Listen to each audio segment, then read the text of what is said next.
ចាអញ្ចឹងជំរាបសួរលោកគ្រូខ្ញុំឈ្មោះទុំចាញ់សូនីតាមកពីក្រុម SU5 ហើយនឹងផងដែរខ្ញុំនឹងបង្ហាញរបៀបhosting website ជាប្រភេទ static website នៅលើ AWS ជាដំបូងយើងត្រូវការសរសេរ command cd/var/w ដងហើយ slash បន្ទាប់ពីយើងចូលទៅក្នុង directory មួយនឹងហើយគឺយើងចាប់ផ្ដើមcheck មើលថានៅលើនោះគឺមាន file ខ្លះចឹងនៅក្នុង directory នោះគឺមាន file HTML បន្ទាប់ពីយើង check មើលហើយយើងដឹងហើយគឺយើងចាប់ផ្ដើមបង្កើតនៅ directory ថ្មីនៅក្នុង file សាលានោះដែលយើងបង្កើត directory យកចេញពី domain name ដែលមានឈ្មោះថា prakaonlineshop.com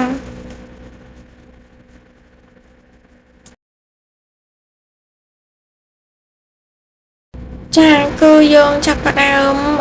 ដាក់ slash html ពីខាងក្រោយនោះតពីយើងធ្វើការបង្កើត directory ឈ្មោះមួយនឹងហើយជំហានបន្តទៀតគឺយើងធ្វើការបង្កើតនៅ directory ថ្មីចង់ directory ថ្មីរបស់ខ្ញុំនោះខ្ញុំត្រូវមាន domain ទី2ដែលមានឈ្មោះខុសពី domain ទី1នោះ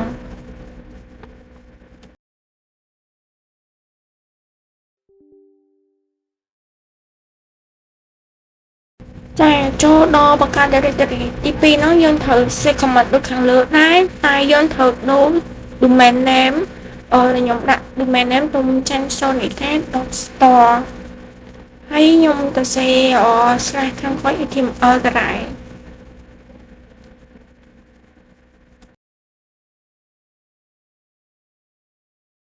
ចំណុចបន្តទៀតគឺខ្ញុំចាប់ផ្ដើមធ្វើការដាក់ permission ទៅឲ្យ directory ហ្នឹងនៅពេលដែលខ្ញុំ upload file ចូលទៅក្នុង file សាលាហ្នឹងវានឹងអត់មានdinam គឺខ្ញុំមាន permission អាចចូលបានហើយខ្ញុំធ្វើការ sudo chmod 7 3 ដងហើយខ្ញុំដាក់ឈ្មោះ domain ខ្ញុំ domain name ខ្ញុំដែលមានឈ្មោះថា prakaonlineshop.com ហើយពីខាងក្រោយហ្នឹងគឺខ្ញុំធ្វើការ /html ដែរ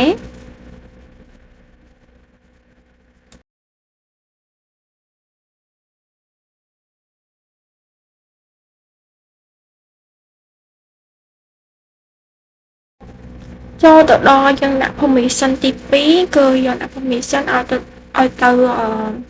directory ដែលមានឈ្មោះថាទុំចាញ់ sonita.store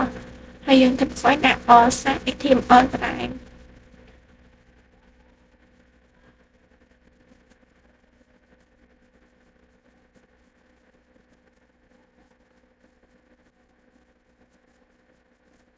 ចាំបន្ទាប់ពីយើងទៅសេហើយយើងចាប់តាមចូលដល់ចំណុចបន្តទៀតគឺយើងត្រូវការcopy បន្ទាប់ពីយើង connect ជាមួយនឹង file សាលាយើងហើយគឺយើងចាប់តាមធ្វើការ copy ហើយគឺយើងត្រូវមាន file ដែលយើងបានត្រៀមHTML មួយ CSS file website ដែលយើងចង់ hosting ហ្នឹងដែលយើងប្រើប្រភេទ static website ខ្ញុំចាប់តាមចូលទៅក្នុង root តែពេលយើងចូល root ហើយយើងស្វែងរកពាក្យ var ហើយយើងស្វែងរកពាក្យ AW 3ដងតែពេលយើងស្វែងរក AW 3ដងហើយយើងទៅជ្រើសរើសនៅ directory យើងឈ្មោះថា prakaonlineshop.com ហ្នឹង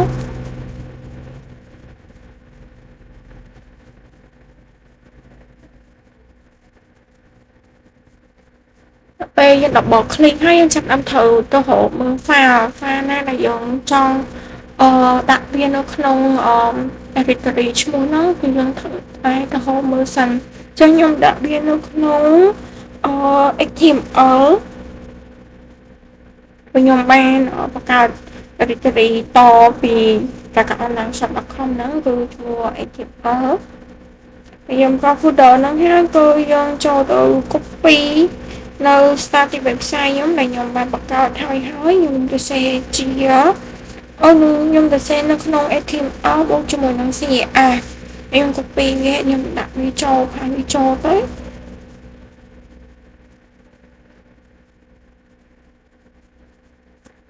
ចឹងនៅពេលដែលយើងដាក់ permission ហើយគឺវាអត់មាន load deny ទេវានឹង upload ចូលដោយ successful ពេលយើង file successful ចូលទៅ copy file មួយទៀតដើម្បីដាក់ចូលទៅក្នុង domain name ដែលយើងមានឈ្មោះថាទុំចាស់សន្តាអញ្ចឹង file ហ្នឹងគឺខ្ញុំដាក់វានៅក្នុង profile ហើយខ្ញុំ copy វាចូលមកនៅពេលដែល file input successful ហើយគឺយើងចាប់ផ្ដើមចូលទៅជំហានបន្តទៀតអញ្ចឹងជំហានបន្តទៀតណាយើងត្រូវចូលទៅបើក file របស់គ្រូដែលគ្រូបានឲ្យដើម្បី copy ចាអញ្ចឹងយើងចូលទៅបើក file គ្រូបានឲ្យដើម្បី copy ហើយគឺយើងចាប់ផ្ដើមទៅ save អsudo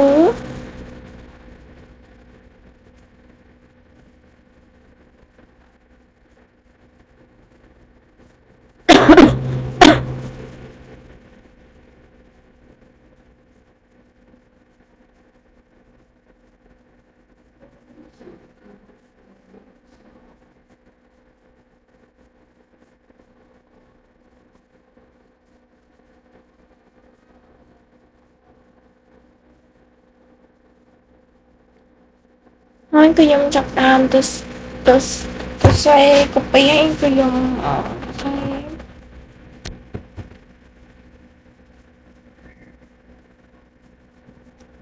ចូលដល់ចំណុចនេះគឺខ្ញុំចាប់ផ្ដើមទៅសេ command cd/etc/ngx website ដើម្បីចូលទៅក្នុង directory មួយហ្នឹងពេលដែលយើងចូលទៅក្នុង directory មួយហ្នឹងហើយគឺយើងអាចធ្វើការអឺ sudo ដើម្បីបង្កើតនៅ file ដែលមានឈ្មោះ domain name យើងហ្នឹងចឹងដល់ពេលខ្ញុំចូលទៅហើយខ្ញុំចាប់ផ្ដើមទៅ save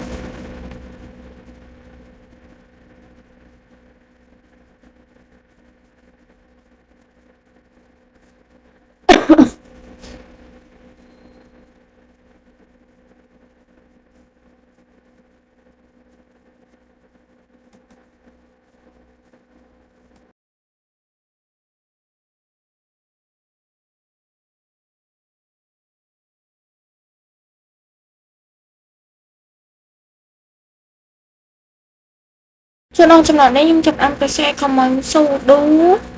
nano ហើយខ្ញុំទៅ share ឈ្មោះ domain name ខ្ញុំហ្នឹងឈ្មោះថាប្រកា onlineshop.com ចាំមកកាក់យើងជា .com យើងធ្វើការដាក់ .com ដើម្បីកុំឲ្យយើងដាក់ខុសទៅគឺយើងធ្វើការចូលទៅមើល website យើងគឺវាអត់ reload ឲ្យទេចង់ខ្ញុំចាប់ផ្ដើម copy ការងាររបស់គ្រូហើយខ្ញុំផាសចូលបន្ទាប់មកខ្ញុំចាប់ផ្ដើមទៅ save domain name ខ្ញុំនៅត្រង់ចំណុច site1.com ហ្នឹងបើសិនជា file របស់ការងារខ្ញុំមិនសិនខ្ញុំទិញទៅវាខុសពី .com ត្រូវឆែក .com ហ្នឹងដូរដាក់ពីផ្សេងតាម domain ហ្នឹងមិនបានទិញហ្នឹងតទៅពីខ្ញុំធ្វើការ rename រីអីចង់កន្លែងផ្សាយឲ្យតែមានឃើញផ្សាយ .com ណាយើងត្រូវការ rename ដាក់domain ដូច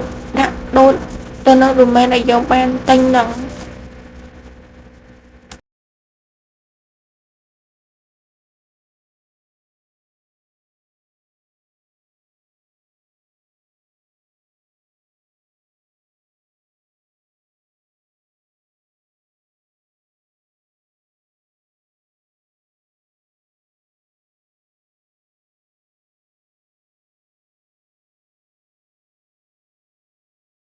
ចាចូលដល់ចំណុចទី2ហ្នឹងគឺខ្ញុំចាប់ផ្ដើមធ្វើដូចអាទី1ដែរ sudo nano ខ្ញុំដាក់ឈ្មោះ domain name ខ្ញុំហ្នឹងទុំចាំង sonita .store ហើយចាប់ផ្ដើមផាសនៅអឺ configuration ដែលពួកបានតាំង layout ហ្នឹងដាក់ចូលហើយខ្ញុំ rename site ហ្នឹងទៅជាទុំចាំង sonita.store ចង់ឲ្យតែคนពិសេសវិញគឺយើង rename ដូរទៅនឹងឈ្មោះ domain យើងពេលដែលយើង rename អីហើយអស់គឺយើង save file ហ្នឹងមក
ចាបន្ទាប់ពីយើងសរសេរrename ឲ្យអស់ដាក់ដល់ domain name យើងហើយគឺយើងចាប់ផ្ដើមចូលដល់ចំណុចបន្តទៀតចំណុចបន្តទៀតគឺយើងចាប់ផ្ដើមសរសេរ sudo x on/r ហើយយើងចាប់ផ្ដើមញ៉ាំ w ទៅតាម w ហើយយើង line ខាងក្រោយ site នេះយើងដាក់ឈ្មោះdomain name យើងដែលមានឈ្មោះថាប្រកា onlineshop.com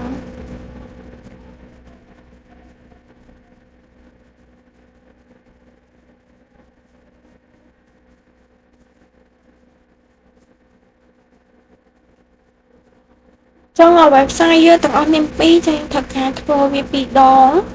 ហើយយើងដាក់ permission មួយទៀតហ្នឹងគឺនៅក្នុងអ domain name ឈ្មោះថាទុំច័ន្ទសូនីតាយើងហត់តកែវាកន្លែងហ្នឹងហើយដាក់ domain name ទុំច័ន្ទសូនីតាមក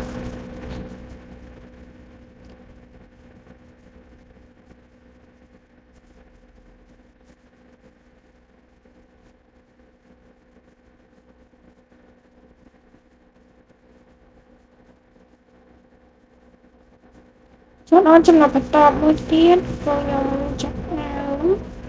តែមក configuration ហ្នឹងថាវា successful អត់ដើម្បីតេស្តបានដើម្បីតេស្តបានយើងត្រូវចូលទៅ copy ក៏ត្រង់ចំណុច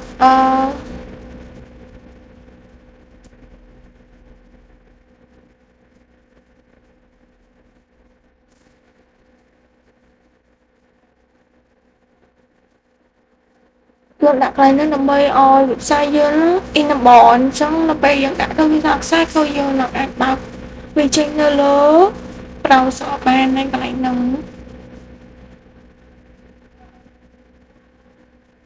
ក្នុងចំណុច site ហ្នឹងគឺយើងត្រូវដាក់ឈ្មោះ domain name យើងអត់ត្រូវព្រោះ domain name ដែលយើងបានទិញហ្នឹង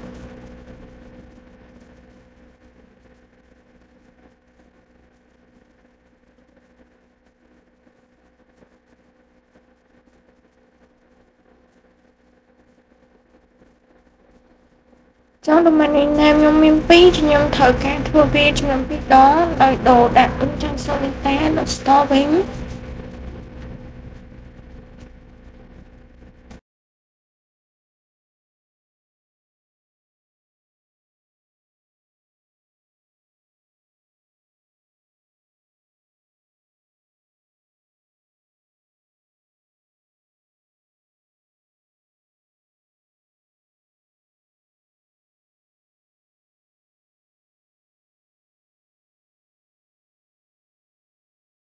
ខ្ញុំចាប់ផ្ដើម copy sudo nginx.a ណាដើម្បីផាសចូលដើម្បីឆេញមក configuration បានធ្វើទៅលើនោះវាជោគជ័យវាត្រូវអត់ចង់បើសិនវាជោគជ័យគឺវានឹងនាំវា successful ចង់ file ខ្ញុំធ្វើនោះគឺវាមានកំហុសឆ្គងត្រង់កន្លែងណាមួយខ្ញុំនឹង check ឡើងវិញព្រោះវាបានដាក់ថា test fail ហើយចឹងខ្ញុំត្រូវការ check មកកំហុសអីមិនធ្វើពីមុនថាខ្ញុំបានធ្វើកន្លែងណាមួយដែលខុស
ចាបន្ទាប់ពីខ្ញុំបានឆែកចំណាយពេលឆែកមើលកំហុសនៃខ្ញុំបានធ្វើខាងលើហ្នឹងគឺខ្ញុំឥឡូវបានចាប់ផ្ដើមតេស្តវាឡើងវិញម្ដងទៀត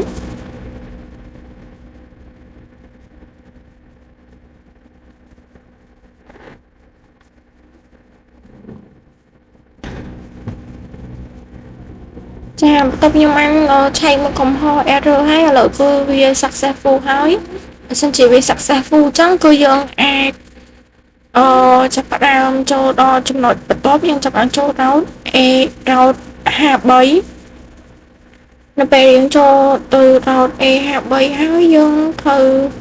ជ្រើសរើសពាក្យមួយហើយគេដាក់ថាហោះស៊ូន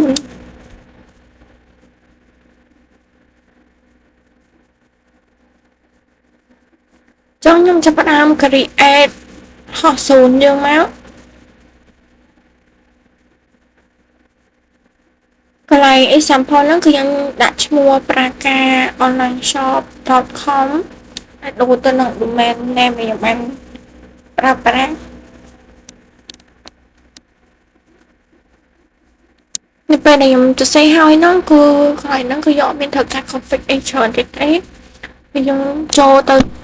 ពាក្យ create យកមកបន្ទាប់ពីយើងបាន create ហោះ0ហើយចំណុចបន្ទាប់ទៀតគឺយើងនឹងឃើញlink 4ដែលយើងត្រូវ copy វាដើម្បីដាក់ចូលទៅក្នុង name server យើងចឹងខ្ញុំចូលទៅក្នុង domain name ដែលខ្ញុំបានទិញដែលមានឈ្មោះថា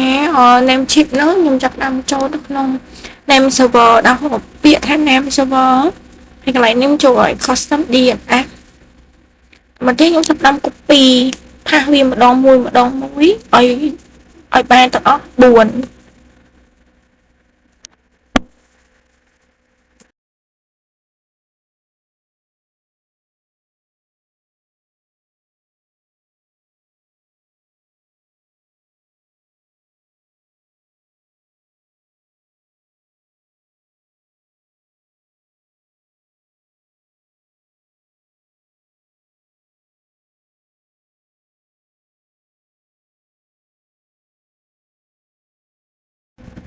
ដល់ពេលខ្ញុំបាន copy server name ហើយខ្ញុំ take វាដើម្បី submit ដល់ពេលដែលវាជោគជ័យយើងចូលទៅ test DNS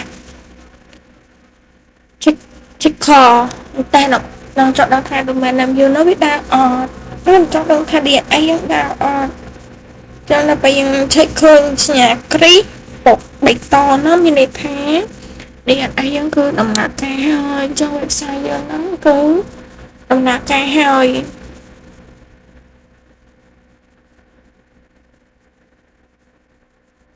trongចំណុចនេះវាមិនទាន់ជោគជ័យ 100% ទេយើងត្រូវការចូលទៅបង្កើតនៅ record ដើម្បីបង្កើត record បានយើងត្រូវ copy នៅ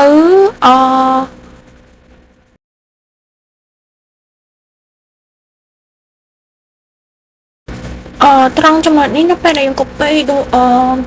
port វាហើយយើងចាប់មកផាសវាចូលវាផាសវាចូលយើង add វាដាក់1ម៉ោងតមកទៀតយើងចាប់ផ្ដើមធ្វើការ create ដល់ពេលដែលយើង create report បានជោគជ័យហើយចូលដល់ចំណុចនេះទៀតគឺយើងធ្វើការដាក់វាជា W 3 ដងនៅក្នុង Synapse យើង create record មកហើយយើងទៅ save វា W 3 ដង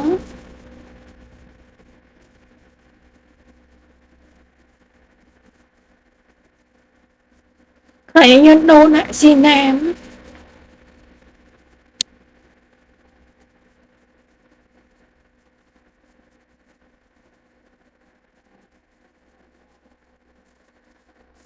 ហើយនោះបើសិនជាយើងចង់សរសេរប្រកាស online.com វាយនៅលើ browser ក៏វាចេញបើយើងចង់សរសេរ www.prakaonlineshop.com ក៏វាចេញដែរត្រង់ចំណុចហ្នឹងចឹងកន្លែងនោះយើងអាចវាយបាន2បែប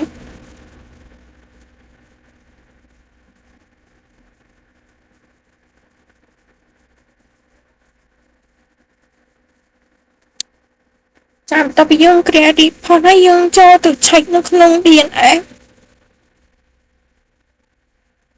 យើង check នៅក្នុង DNS ហ្នឹងគឺដើម្បីរកដឹងថាវាដំណើរការមែនអត់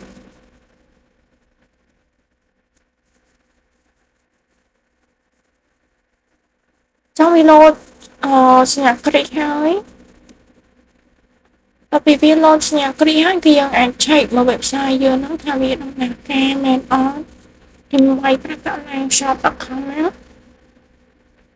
ចាអញ្ចឹង website យើងគឺវា load មកហើយយើង hosting start ទៅ website បានជោគជ័យក្នុង website ខ្ញុំ hosting បានជោគជ័យបើសិនជាយើងចង់កែប្រែ website update អីគឺយើងអាន update បានចឹងការ hosting របស់ខ្ញុំហ្នឹងគឺជោគជ័យហើយបើសិនជាខ្ញុំចង់ check website ខ្ញុំគ្រាន់តែ search ពាក្យ prakaonlineshop.com ហ្នឹងគឺយើងអាច search បានហើយត្រង់ចំណុចនេះបន្ទាប់ពីខ្ញុំបានបង្កើតនៅ សូនឈ្មោះទំចាញ់សុនីតាដល់ store ហើយគឺខ្ញុំចាប់ផ្ដើម copy name server ខ្ញុំផាសចូលទាំងអស់វាមានចំនួន4អញ្ចឹងខ្ញុំ copy ទាំង4ហ្នឹងមក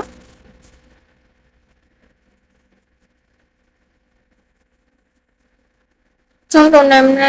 name server ទី3ខ្ញុំ copy ផាសវាចូលមក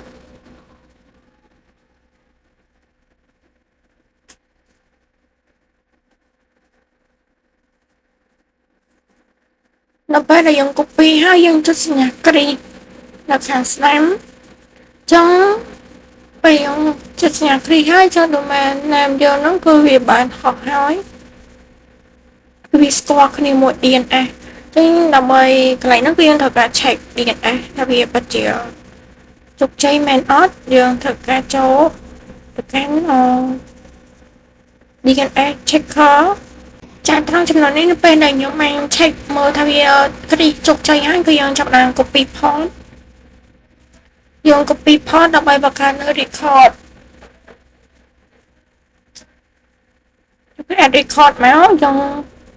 ហាស់ port យើងបាន copy ហ្នឹងហើយយើងពេលដែលយើងផាសវាហើយគឺយើងចាប់ផ្ដើមចូលadd ថ្ងៃនេះគឺខ្ញុំដាក់ថា1ម៉ោងទេម៉ោងហ្នឹងរៀងយូរដែរតែដាក់1ម៉ោងតែមកទេខ្ញុំធ្វើការ create នៅ record ហ្នឹងហើយនេះយកមានត្រូវការដូរអីទៀតទេកន្លែងហ្នឹងយើងគ្រាន់តែ copy port ហើយយើងដាក់កន្លែង1ម៉ោងហើយយើងចាប់ផ្ដើម create record ហ្នឹង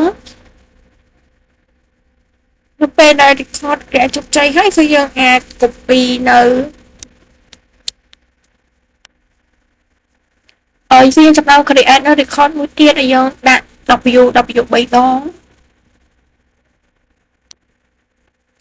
ចាំដល់បើសិនជាយើងសូត្រតាម www.tumchangcenter.store ហ្នឹងក៏វាចេញបើសិនជាយើងសូត្រ tumchangcenter.store ហ្នឹងទៅទេក៏វាចេញដែរហើយហ្នឹងគឺខ្ញុំដូរដាក់ CNAME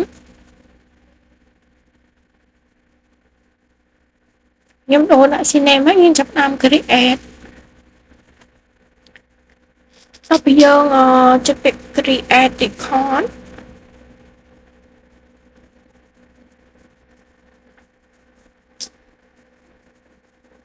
ចានៅពេលដែលយើង create record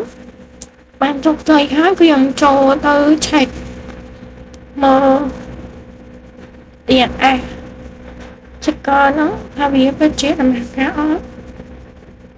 ខ្ញុំចាប់ដល់ចូល website check មើល DNS ហ្នឹងចឹង DNS ដែលខ្ញុំ check ទូទៅតាម store ហ្នឹងគឺវាបានស្នាក់គ្រីហើយចឹង website យើងគឺ hosting ជោគជ័យហើយយើងចូលទៅ browser យើងដើម្បីសូត្រមកពី tumchangcenter.store ចឹងក្នុងចំណុចនេះ website ខ្ញុំទី2ដែលមានឈ្មោះ tumchangcenter.store ហ្នឹងគឺបាន hosting ជោគជ័យហើយចឹង website ហ្នឹងគឺជា website ប្រភេទ static ខ្ញុំចាប់ផ្ដើមតេស្តនៅ website ទី1ទៅពួកខ្ញុំធ្លាប់បានបង្កើតហ្នឹងចាពេលខ្ញុំចុចទៅគឺវាមានចាចឹង website នេះខ្ញុំបង្កើតទាំងពីរហ្នឹងគឺជោគជ័យអស់ហើយអរគុណលោកគ្រូ